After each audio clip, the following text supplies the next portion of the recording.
Olá, tudo bem? Seja muito bem-vindo ao canal Tutorial EBD, um canal de bênção para você e para a sua escola bíblica dominical.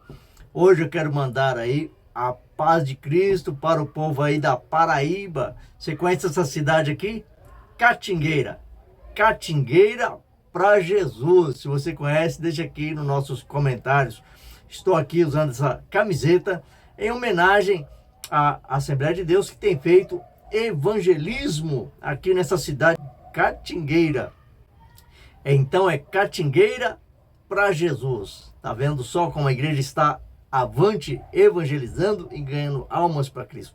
Estamos aqui agora com a lição de número 5. Você já viu que já passou 4 lições. O primeiro mês aí do trimestre, ó, passou rapidinho. A lição de hoje será sobre a missão da Igreja de Cristo. Eu quero aqui logo no começo, no início da aula, deixar aí uma pergunta para você fazer para os seus alunos. E a pergunta é a seguinte: qual é o papel da igreja? Qual é o papel da igreja? Deixa aí os seus alunos discutirem, comentarem aí sobre o papel da igreja. Claro que a igreja tem muitos papéis, mas abra a sua aula com essa pergunta para fazer aquele aquecimento e depois você entra aí no tópico 1, 2, 3 e vai desenvolvendo a tua aula. Bora lá então? Vamos para o vídeo de hoje.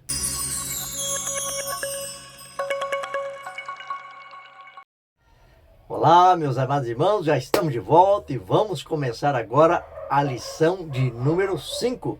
Se você ainda não me conhece, eu sou o Superintendente Oswaldo e estamos aqui todas as semanas gravando vídeo para te ajudar com a sua escola bíblica dominical.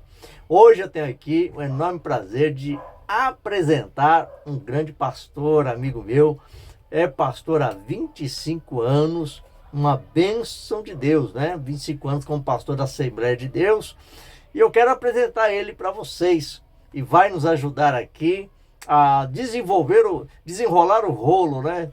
Porque às vezes tem aula que parece realmente um rolo que precisamos desenrolar. E ele estará aqui me ajudando hoje. Tenho certeza que você vai gostar. Assiste esse vídeo até o final. Aliás, se você ainda não é inscrito, se inscreva no nosso canal, deixe aquele joinha, compartilhe o nosso vídeo e deixe o seu comentário. Então eu quero apresentar para vocês agora o nosso pastor Vando. Fala aí, pastor Vando. A paz do Senhor a todos os ouvintes do canal do nosso irmão Oswaldo. Com muito imenso prazer que estou aqui, agradecendo a Deus em primeiro lugar e depois a Ele e a todos vocês que estão assistindo esse programa, esse canal do nosso irmão Oswaldo. Que Deus abençoe a todos em nome de Jesus. É isso aí, pessoal. Tá vendo só aqui o nosso amado amigo, já foi meu pastor, é uma bênção de Deus. Tive o prazer de conhecê-lo, né, e congregar junto com ele também. É um homem que tem uma sabedoria muito grande, imensa mesmo da parte de Deus. E tenho certeza que vai contribuir aqui com a lição de número 5. Vamos lá. Primeiro tema, então, da lição de número 5. Eu achei até interessante aqui, pastor, o texto áureo. Vamos ler aqui o texto áureo, que eu achei bem interessante, que essa palavra que diz assim, você pode acompanhar aí na sua revista. E perseveravam na doutrina dos apóstolos e na comunhão e no partir do pão e nas orações. Está ali em Atos, capítulo 2, versículo 42. Então, a primeira coisa que me chamou a atenção aqui, quando ele coloca no tópico de número 1, falando sobre a pregação e instrução. Olha bem, pessoal, o tema já diz, né? A missão da Igreja de Cristo. Qual é a missão da igreja? Hoje me parece que a igreja, eu não digo a igreja assim no geral, a gente não pode generalizar, mas algumas congregações, pastor, está me chamando a atenção que me parece que algumas congregações, alguns ministérios têm mudado um pouco o foco. Parece que a missão da igreja, né, parece que tem desviado o seu foco para outro lado. Eu não sei se o pastor Vando tem essa visão ou se já enxergou isso, né?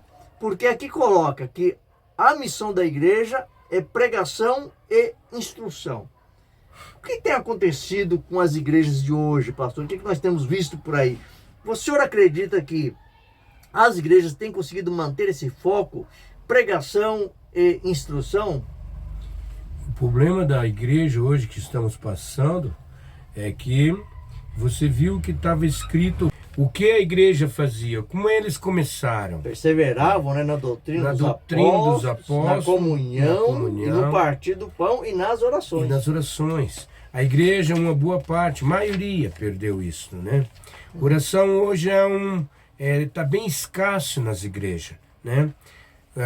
Falta de incentivo, falta de santificação, falta de vontade própria, porque a oração realmente, você não pode orar porque, não, eu vou orar porque eu estou com vontade de orar. Não, oração é um alimento, tu precisa, com vontade ou sem vontade, você precisa se alimentar. Você não pode querer comer só quando está com vontade.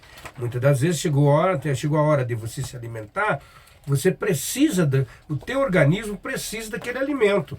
Então, e a igreja hoje, ela perdeu isso, né? Os crentes não têm mais vontade, não têm mais desejo, acha que a oração ficou um pouco ultrapassado para muitos, né? Que nós venhamos olhar e ver a igreja diferente, que a igreja do Senhor, ela precisa viver na comunhão, precisa ter comunhão, que hoje, às vezes, tem certas igrejas que o pastor não tem comunhão com ninguém, ele vai lá, prega uma palavra e vai embora, não tem nada, nem quer conhecer a ovelha e assim por diante, né? A igreja não é porque ela é grande, porque o ministério é grande, que o pastor não venha ter uma comunhão, né? Eu nem vou dizer o pastor presidente lá, né? Mas todo pastor ele precisa ter uma comunhão, porque senão, como é que ele pode ser pastor? O pastor tem que ter comunhão com suas ovelhas. Então você percebe a importância da IBD, a importância da escola bíblica dominical nesse contexto. Além da pregação, fala-se também de instrução. Então a parte que cabe à escola bíblica dominical, pastor, é a questão da instrução, não é verdade? Instruir. Quem não frequenta uma IBD, quem não tem o hábito de frequentar uma escola bíblica dominical, como que fica nesse contexto? Né? É difícil. Como que você pode fazer com que um membro ele venha assim ter aquela comunhão com os irmãos, porque o ambiente da IBD é um ambiente propício para a comunhão. Claro. Não é, pastor? Aí fala também na questão do partir do pão, né? Na oração, porque, pastor, fala a verdade, tem crente que fala que gosta de oração. Vai você vê os crentes na oração? Você já viu? Tem muito crente, né? Se você falar assim, no púlpito, né? Você levanta a mão e fala assim, irmãos, quem gosta de oração aqui? Bastante gente levanta a mão, né? Eu dirijo uma igreja com quase 100 membros. Segunda-feira foi escalado para estarem na oração. Para você ter uma ideia, uma igreja de 100 membros, você tinha muito lá, uns 15 orando. Olha, e olha, então para você ter uma ideia de como é difícil a oração, né? Como é difícil. Mas eu vou dizer uma coisa, sem ela não temos para onde correr. Temos que orar porque os tempos são difíceis. E a igreja, ela foi criada debaixo de oração. Exatamente. Então, só para a gente aqui fechar esse tópico aqui, tópico de número 1, vamos ler o que está escrito aqui, onde a referência da Bíblia coloca para a gente, Marcos capítulo 16. Temos aqui Marcos capítulo 16, versículo 14 a 20. Mas eu vou ler aqui a partir do 15. Acompanha aí na versão da sua Bíblia, que diz assim: Ide por todo o mundo, pregai o evangelho a toda criatura. Quem crer e for batizado será salvo, mas quem não crer será condenado. Em algumas versões está assim, quem não crer está condenado, né? E estes sinais seguirão os que crerem.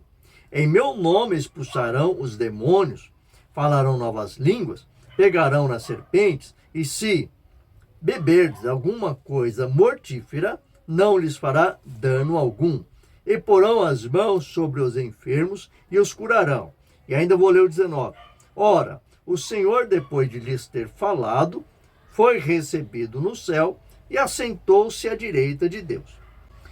Então aqui Jesus, já ressuscitado, não tinha ainda subido ao céu, porque ele precisava passar as últimas instruções para os seus apóstolos, para os discípulos. Então, essas foram as últimas instruções de Jesus antes de ser assunto ao céu.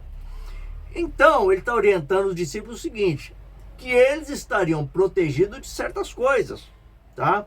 Se beber alguma coisa mortífera, né, não lhe fará dano. Se for mordido por uma serpente, você vê que o apóstolo Paulo, ele foi mordido, né, por uma serpente e sacudiu ela no fogo. E aí é uma prova na Bíblia que realmente não aconteceu nada com ele. Tanto é que os bárbaros, né, ficaram esperando que ele fosse morrer e passar mal por causa da mordida da cobra. Só que o que nós vemos também nos dias de hoje, tem alguns pastores que têm usado esta palavra, né, para cutucar as cobras, né, beber veneno. Não, porque está escrito na Bíblia. Só que na Bíblia também está escrito, né, pastor? Não tentarás o Senhor teu Deus. Então não podemos, né, usar essa palavra como subterfúgio para outras ações, duvidando. Então é um pouco complicado. Mas isso aqui é assunto para outro vídeo, para a gente não fugir do foco, certo? Então vamos lá, mantendo o nosso foco, Jesus deixou as instruções para os discípulos aqui.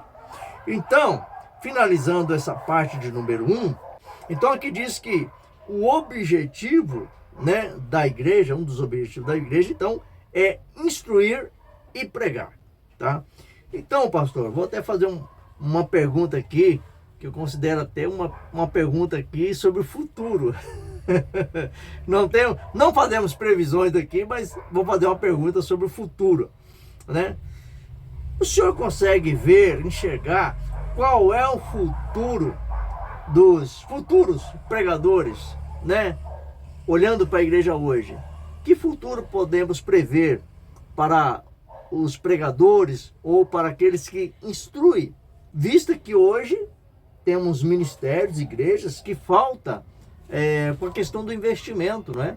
Não investe no ensino, na educação dos futuros pregadores, dos futuros professores da IBD, né? Porque tem muita gente aí pregando até heresia.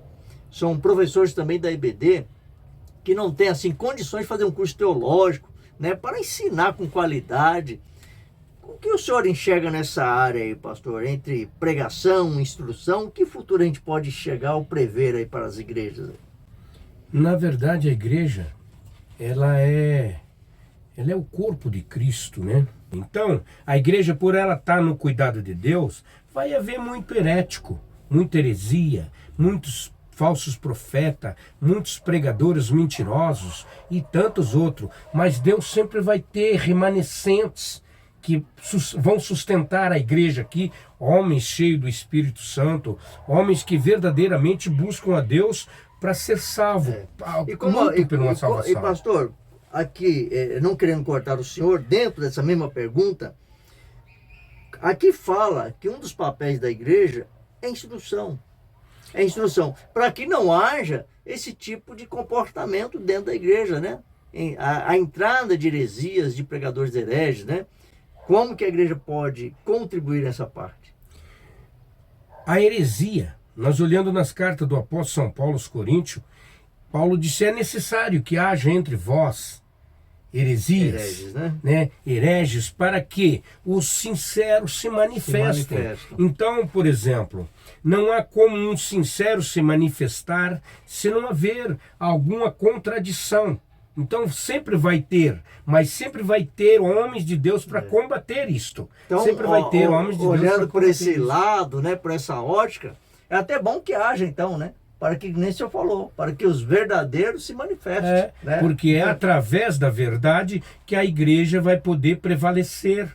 A igreja não vai prevalecer através de mentira, de engano de um de outro, porque a igreja é a pura verdade. Sim.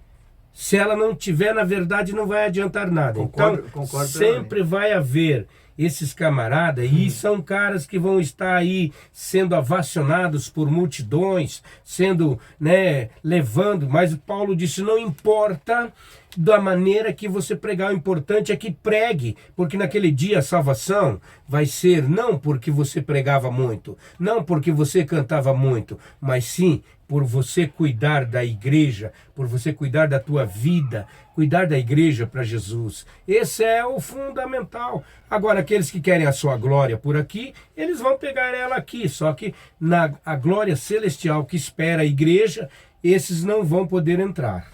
Bacana aí, tá vendo, pessoal? Quanto conteúdo na IBD, que nem nesse bate-papo que a gente tá fazendo aqui, aproveitando a presença do pastor aqui, esse bate-papo que a gente precisa levar para a IBD. Essa discussão é aí que nós aprendemos. Aprendemos assim, numa discussão sadia, não é? Num bate-papo legal, gostoso, todos nós, porque às vezes nós temos um ponto de vista, um posicionamento, que quando o outro fala, nos ilumina, fala, poxa, não tinha olhado para esse campo, né? Não tinha, tá vendo só que interessante? Agora vamos então, eu quero aqui ainda fazer um comentário no mesmo tópico 1, a parte 3, aí o subtópico 3, onde fala discipulando os convertidos. Pastor, lá na igreja do senhor, o senhor pode até comparar ou alguma outra igreja que o senhor já dirigiu, né? Chegou a existir esse campo de discipulando novos convertidos? O senhor chegou a ter assim, algum departamento que os novos convertidos fossem para ali para ser discipulado, né? Para aprender ali como é que funciona a igreja, os ministérios e tudo? O discipulado do novo convertido, por exemplo, lá tem um obreiro que ele é preparado para trabalhar com os novos convertidos. Mas você olhando pelo lado forte da palavra de Deus, então tem essa parte de que os irmãos levam do novo convertido, culto no lar do novo convertido, uma aula, um estudo separado que dão, mas ele também não pode faltar os cultos de ensino na igreja, para que ele possa se aprofundar, porque tem muitos irmãos que ele leva o camarada, vamos fazer um discipulado para isso, um discipulado para aquilo, para o batismo ou para outra coisa. Tudo bem, faz seu discipulado, explica tudo certinho, mas depois abandona lá, deixa abandonado. Não, você tem que, o pastor, a liderança da igreja, ela tem que ter esse cuidado sempre. Sempre, porque nós nunca vamos deixar de precisar de aprender. Aprender é uma coisa que o novo convertido, nós vamos morrer aprendendo. Não é só para os novos convertidos, mas é para nós todos. Todos precisam de aprender. Então a importância do discipulado, né, pastor? A gente vê que, infelizmente, né, são poucas as igrejas que têm esse departamento, porque quando a pessoa se converte, ela precisa de um tratamento especial. Porque ela chega na igreja, tudo para ela é novo. Ela não sabe o que é ceia, como que acontece, como que se dá isso, o que eu preciso para batizar. Então, a cabeça da pessoa vem cheia de questionamentos. Né? Às vezes a pessoa não é casada legalmente e ela chega ali, o cônjuge não é convertido. Então, são muitas coisas que no discipulado acaba, né, a pessoa sendo revelado ali, sendo explicado para ela. Então é importante, mas às vezes tem igreja que não tem esse cuidado, nesses casos, não tem esse departamento, né, para ajudar, para aconselhar, né? Nesses casos, esse é o discipulado que precisa ter dentro da igreja, para que ele compreenda, por exemplo, o que é uma igreja, né? O que é a igreja? Porque ele não pode estar ali dentro sem saber qual é a sua obrigação, sem saber qual é o motivo e por que está ali. As mudanças, as transformações que vão acontecendo. Né? Por que ele está ali? Ele está ali se preparando para uma vida diferente da qual ele levava antes. Né?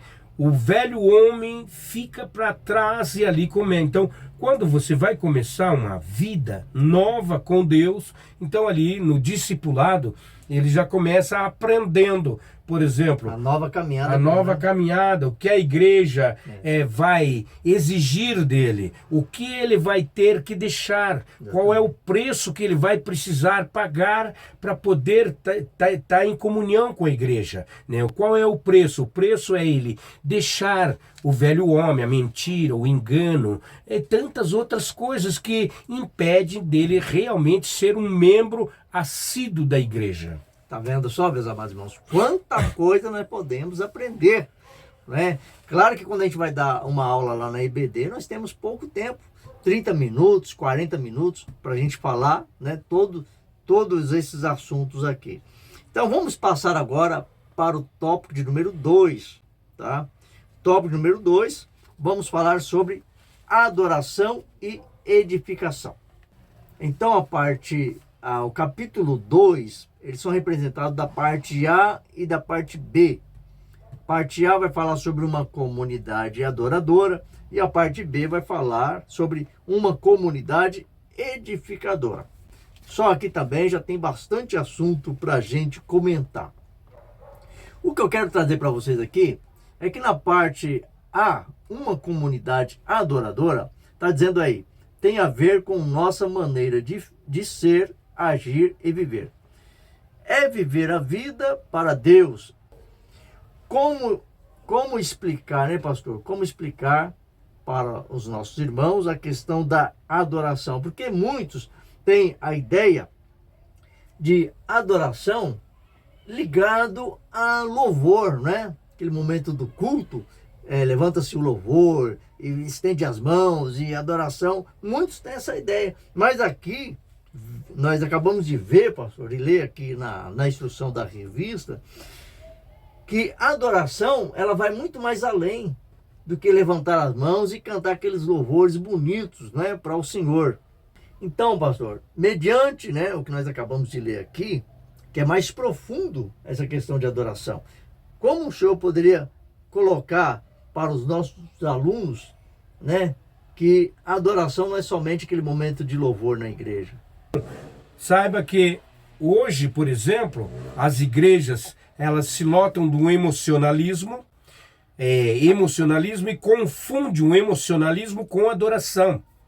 E Jesus não está atrás de emocionalismo, Jesus está atrás da verdade.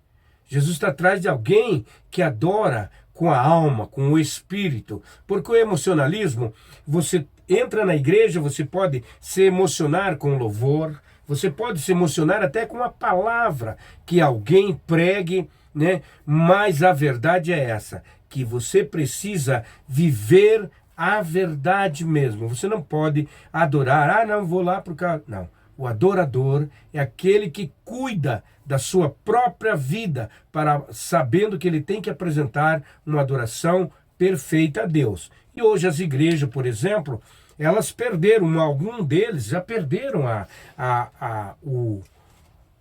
o instinto de um adorador, eles já perderam. Hoje está difícil. Me veio né? até agora, pastor, na memória aqui, o senhor falando aí, me veio até agora a memória de uma passagem da Bíblia, o senhor vai lembrar, onde Deus, né, fala para o seu povo lá de Israel.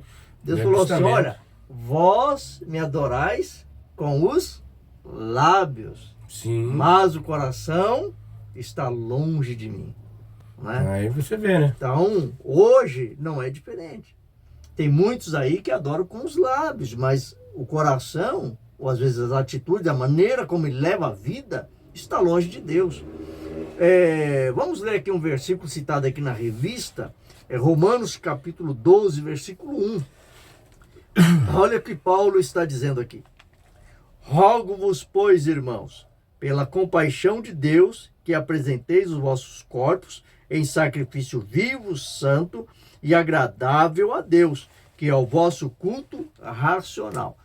Então, Paulo coloca aqui para nós ter cuidado de que tudo que é em nós, tudo que há em nós é adoração a Deus. Então, preste atenção. O que é um culto racional? Culto racional é aquele culto que está no domínio da minha vontade. O que isso quer dizer? Eu decido com o meu corpo adorar a Deus. Então, o culto racional vem pelo intelecto, é a decisão humana, é a decisão nossa. Então, nós decidimos servir a Deus, nós decidimos adorar a Deus. Então, esse é o verdadeiro culto racional. É que nem o pastor estava falando aqui. Não pode ser pelo emocionalismo, né? Mas é racional mesmo. É você pensar como está a sua vida, como você anda, como estão seus negócios, como estão seus compromissos. Você tem, assim, sendo fiel, né, com a tua palavra, porque tem muito cristão, né, pastor, que não tem palavra. Sai marcando um monte de compromisso, some, desaparece, não dá satisfação, compra, não paga, é um rolo, é um rolo terrível aí, né? E quando, só para, não cortando você, mas só para completar, quando ele fala aqui nesse texto de levar o corpo em sacrifício vivo, é porque o que acontece? Quando você sacrifica esse corpo, a carne, você está dando liberdade à alma e ao espírito para adorarem a Deus. Olha que interessante. Você está entendendo? É muito importante. Quando você sacrifica, por isso que ele disse, o corpo em sacrifício. Por quê? Porque esse corpo não foi feito para outra coisa, a não ser carregar a alma e o espírito para chegar a Deus, para adorar. É forte. Você está entendendo como que é o negócio? Então, nós olhando para o texto nos é riquíssimo, né? É riquíssimo, essa palavra, de uma profundidade tremenda, profundidade. Porque não adianta você chegar só com esse corpo aqui lá. Não adianta. Porque se você chegar só com a carne, vai ficar só carne. Sepulcro caiado. Agora quando Lembra você que a Bíblia chega... falou de sepulcro caiado? Por isso que ele disse, usar o corpo em sacrifício vivo. Né? Não um corpo morto. Porque quando você está morto, como é que você vai conseguir carregar essa dádiva maravilhosa de Deus, que é a nossa alma, o nosso espírito, para chegar a Deus? Não tem como. Mas quando está vivo, você já chega com essa carne já sacrificada a Deus para apresentar a alma e o espírito para adorar o Senhor. Muito bem. Vamos ler mais um versículo? Está aqui em Hebreus, mais uma referência aqui da nossa revista, da CPAD, está aqui Hebreus capítulo 13, versículo 15. Vamos ver o que está escrito lá? Portanto, ofereçamos sempre por ele a Deus sacrifício de louvor. Quando fala aqui, oferecemos sempre por ele, esse ele está se referindo a Cristo, a Jesus. Portanto, ofereçamos sempre por ele a Deus, né? Então, oferecemos por Cristo a Deus sacrifício de louvor. Isto é, fruto dos lábios que confessam o seu nome. Então, aqui já está falando da adoração dos lábios, pastor. Que nós devemos oferecer a ele, né, por intermédio daquele que morreu por nós, pelos lábios, louvor e adoração. Só para você completar lá no Velho Testamento, Deus, quando ele falou com Jeremias disse, não, mas quem fez tua boca, Jeremias? Né? Deus quem fez a boca. Né? Porque Jeremias estava se negando a adorar a Deus, porque profetizar é um meio de adoração.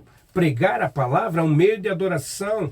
Adorar não é só você cantar, né? Adorar é você levar a palavra nos hospitais, nos lugares que precisa ser levada a palavra. Isso é adorar.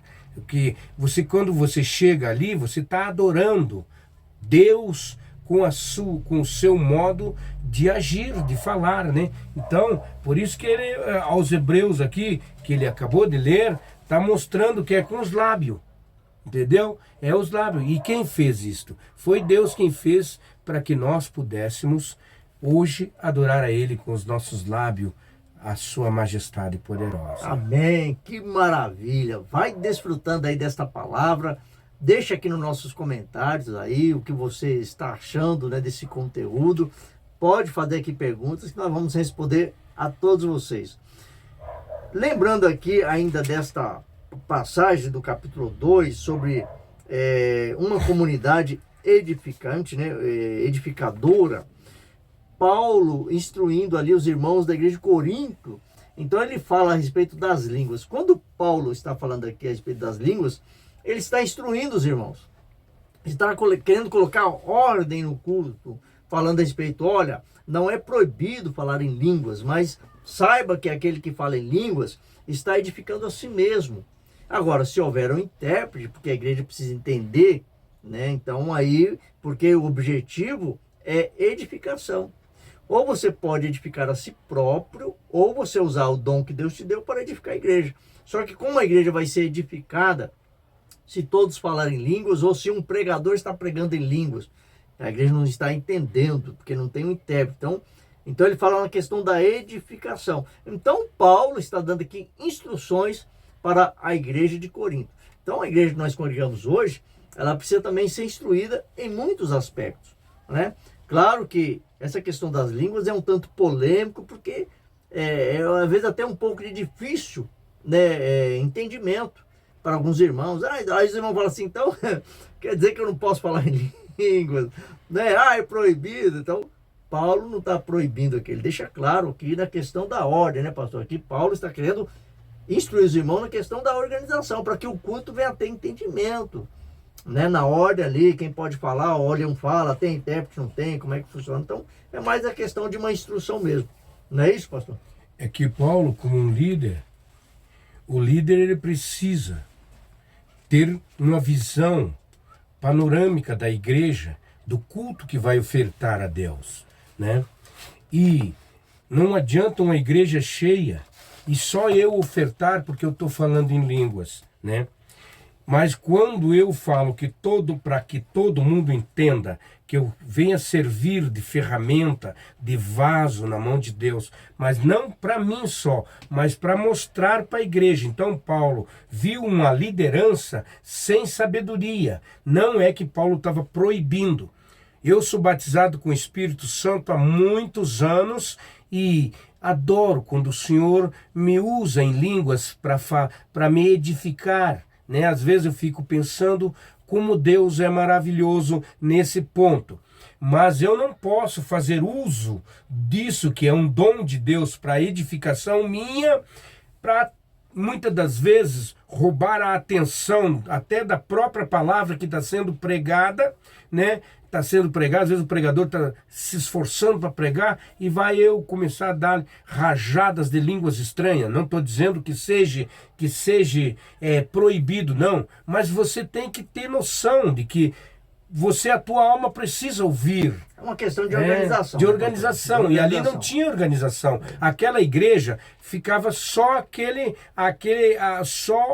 todo mundo falando em línguas ao mesmo tempo. Aí Paulo mostrou para eles que isso não tinha muito, não edificava muito, não tinha como crescer, porque as pessoas não iam saber por que serviam a Deus, né? Ficava difícil a pessoa ser edificada, né? Sim. Não, até a questão da edificação, a pessoa até pode se edificar, porque você pode, dependendo do irmão, da irmã que está ao teu lado, você pode até, através dela, sentir a presença de Deus através daquela pessoa, porque aquela pessoa está ali sendo usada por Deus. Mas que aquela pessoa que esteja ali saiba que ela não pode usar aquilo que é de Deus o tempo todo para atrapalhar o entendimento do outro ou o culto na igreja, né? Só que não vai edificar a igreja, não edifica a igreja. Então o que Paulo está colocando aqui, que a igreja não é edificada. Claro, você pode falar, mas você não pode atrapalhar. O que Paulo está colocando aqui é que o falar em línguas, ele vai edificar a si próprio. E Paulo está preocupado não é com a edificação individual. Ele está preocupado coletiva. Com a edificação da igreja, num coletivo.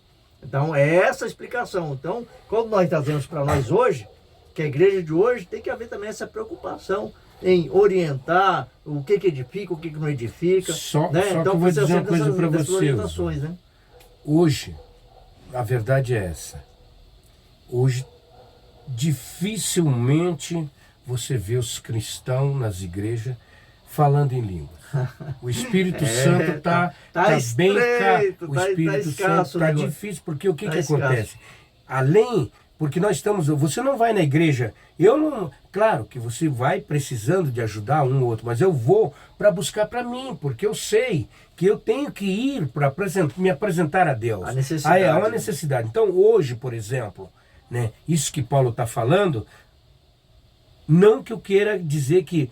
Não, mas eu quero dizer para você que o Espírito Santo é uma coisa linda na vida da gente. E querendo ou não, você pode, porque você tem a possibilidade de saber quando é que você pode fazer uso daquilo que Deus te deu e quando você tem que parar para ouvir. Quando você tem que parar para ouvir. Você não pode ser uma pessoa descontrolada, né?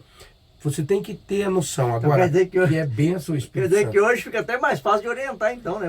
Porque quase ninguém fala. Tá difícil. Tá difícil. Quase O batismo com o Espírito Santo da igreja hoje é uma raridade, irmão. Né? É uma raridade. Eu digo isso porque às vezes a gente faz culto para Deus batizar com o Espírito Santo. E ali você vê ali 2, 3, às vezes não consegue nenhum ser batizado. É escasso, né? Então, para você ter uma ideia que a coisa não está fácil. Mas isso tudo por quê? Porque a pessoa, a igreja está cheia de problema, de falsificação, né? Pessoas que vêm ali e disseminam uma palavra que muitas das vezes... Há muita mistura, né, pastor? Muita mistura. E precisa, então, nós precisamos buscar o Espírito Santo. Vamos para o tópico número 3, para nós fechar aqui com chave de ouro, tá bom? Vamos lá, pessoal. Tópico de número 3. Comunhão e socialização. A fé na esfera fraternal. O cristão não pode viver no isolamento. Então a igreja, pastor, é algo social, né? A igreja é algo coletivo. Então não existe esse negócio de congregar em casa, de... às vezes o membro, né? Ele vai para a igreja e não quer cumprimentar ninguém, pastor. Né? Ele senta até lá no último banco e quando acaba o culto ele não quer pegar na mão de ninguém, não quer abraçar ninguém, ele não quer esse contato, não quer se envolver. Então aqui está dizendo, né, que aonde não há comunhão, pode ter certeza que Deus não habita, Deus não está lá. Eu vou dizer para você, Salmo de número 133. Olha quão bom e quão suave é que os irmãos vivem em união, vivem unidos. O que fazer, pastor? O senhor também tem essa visão de que às vezes a igreja não está totalmente unida? Ou seja, né, às vezes a gente vai fazer uma coisa, não há um engajamento de todos os irmãos, há uma discussão, uma falta de cooperar mesmo, né, de partidarismo. Né? Às vezes isso acontece, o senhor também tem essa visão, pastor? O senhor já presenciou esse momento de não ter uma igreja unida? Uma certa vez, aqui onde eu estou pastoreando, eu fui fazer uma visita para o irmão, e a irmã, né, uma irmã, e ela disse assim, não, pastor, a igreja sou eu. Olha aí, né? A igreja sou eu. Nós somos a igreja. Aquilo lá, lá onde está, lá é um templo feito por mão de homem. Nós somos a igreja. Eu falei, engano seu. Se você não for na igreja, você é um membro excluído. É um membro excluído. Eu falei para ela, corta o seu dedo e jogue fora. Esse dedo vai apodrecer, não vai ter valor. Mas o corpo continua. Aí, tá vendo? Se você não ter união com a igreja, você for aquele membro que quer achar que você vai continuar sendo um membro sem valor, mas a igreja vai continuar lá, porque a igreja é de Cristo. Então nós precisamos ter união, sermos unidos para não sermos um membro desconectado do corpo. E como que faz para tomar ceia? Toma ceia em casa, pastor? Como é que faz nessas condições? Tem muitos que já tomam ceia em casa, né? Que fazem a sua própria ceia. Não estão doentes nem nada. E fazem sua ceia em casa. Graças a Deus, eu não estou congregando por eu ensinar e por Deus ser maravilhoso. Primeiramente Deus, né? Por Ele ser maravilhoso. E eu sempre peço para Ele, não deixa a tua igreja perecer, mas desperta ela. Muitas vezes a gente se dá com esses membros assim, mas a igreja, boa parte dela tem uma comunhão boa, entendeu? Tem uma comunhão boa, a gente faz os cultos de Santa Ceia, a gente vê a primícia, que é os quilos que levam, né? Dá para fazer bastante cesta básica para dar para aqueles irmãos que precisam e assim por diante. Eu quero ler aqui para você esse versículo que eu acabei de recitá-lo aqui, Salmo de número 133. O versículo de número 3 está dizendo assim, olha, como orvalho de Hermon que desce sobre os montes de Sião, Porque ali, presta atenção, olha, porque ali o Senhor ordena a bênção e a vida para sempre. Então, pastor, está dizendo que aqui, aonde há a comunhão, há a bênção de Deus. Ou seja, Deus abençoa. Agora imagina se você não quer ter comunhão com a igreja, não quer ter comunhão com os irmãos, né? Que nem o pastor disse aqui, que a irmã disse, a igreja sou eu, eu sou a igreja, né? Não preciso ter comunhão com ninguém. Então, Deus retira dessa pessoa a bênção. Como é que Deus retira? Porque aqui está dizendo que aonde há comunhão, ali o Senhor ordena que a bênção esteja lá. Então, não há comunhão, Deus sozinho. Não, então a comunhão precisa de uma coletividade, né? Precisa do envolvimento da igreja. Então, pastor, muito boa aqui a sua participação. Obrigado. Vamos aqui então finalizar. Então, para a gente finalizar aqui, pastor, a questão social, né? Então fala aqui da igreja, da comunhão, que a igreja também tem um papel social, né? Onde os irmãos que têm maior poder aquisitivo, os irmãos que podem ajudar, né? Que precisa, né? Há essa necessidade de quem puder ajudar, ajuda aqueles irmãos que estão necessitados e tudo mais.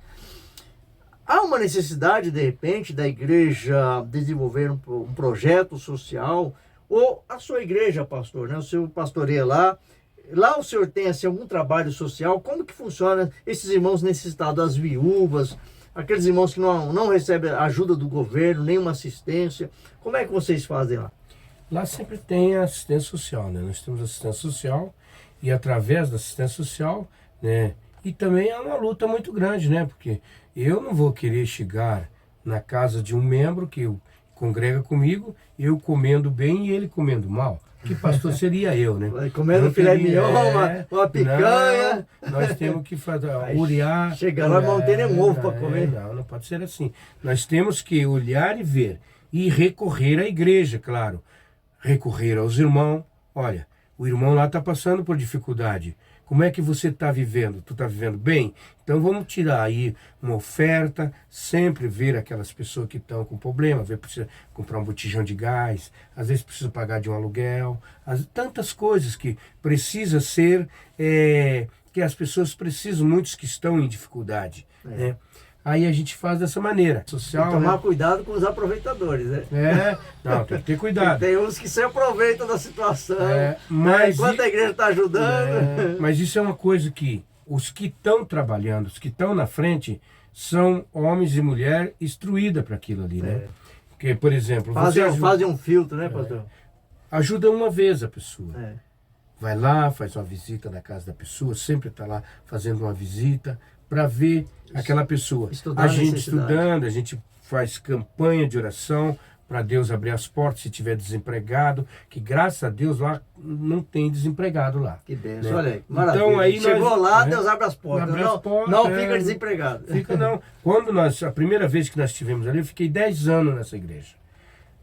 Nesses 10 anos, Deus preparou, fizemos uma igreja, um templo grande, você já foi lá, pregou lá, você viu como é que é. Muito bonita, hein, ó. Entendeu? Então, tem até vontade de congregar lá. O que a gente faz? A gente procura fazer o melhor. Mesmo que você que vai trabalhar nesse lado, vai ter impedimento. Porque eu não sou um pastor presidente, sou um pastor setorial. Então eu tenho que dar conta ao pastor presidente, as diretrizes da nossa matriz, do meu gasto, de tudo que gira em torno da igreja aonde eu estou. Mas Deus tem nos abençoado e quando não sai de um lado, Deus prepara do outro. Mas a comunhão, a ajuda, sempre tem para os meus irmãos na igreja onde eu estou trabalhando para Jesus. Amém. Eu espero, né, e outros também, né? Glória a Deus, tá vendo, irmão? Como foi bom esse nosso bate-papo, tá? Espero que você tire aqui bastante coisa para você levar lá para os seus alunos, da sua escola bíblica dominical, seus bate-papo lá com os seus alunos, né? Eu aprendi muito quando estava aqui congregando com o pastor Vando, né? Aprendi muito. Olha, sou muito grato a Deus por ter conhecido esse homem, tá? Aprendi bastante mesmo e me deu a oportunidade de dirigir a IBD, a Escola Bíblica Dominical, quando eu estava lá com ele. Boa. Foi bom, né, pastor? Cresceu, foi benção. Escola Dominical é uma benção, aqui é uma benção, em nome de Deus. Eu louvo a Deus por estar aqui também e já quero dizer para os irmãos, se inscrevam no canal dele. Isso aí. Ajudem o canal. Né? Se Porque, inscreva, compartilhe. Compartilhe. Né? Porque é assim que você... Porque o crescimento dele é o teu crescimento. É verdade.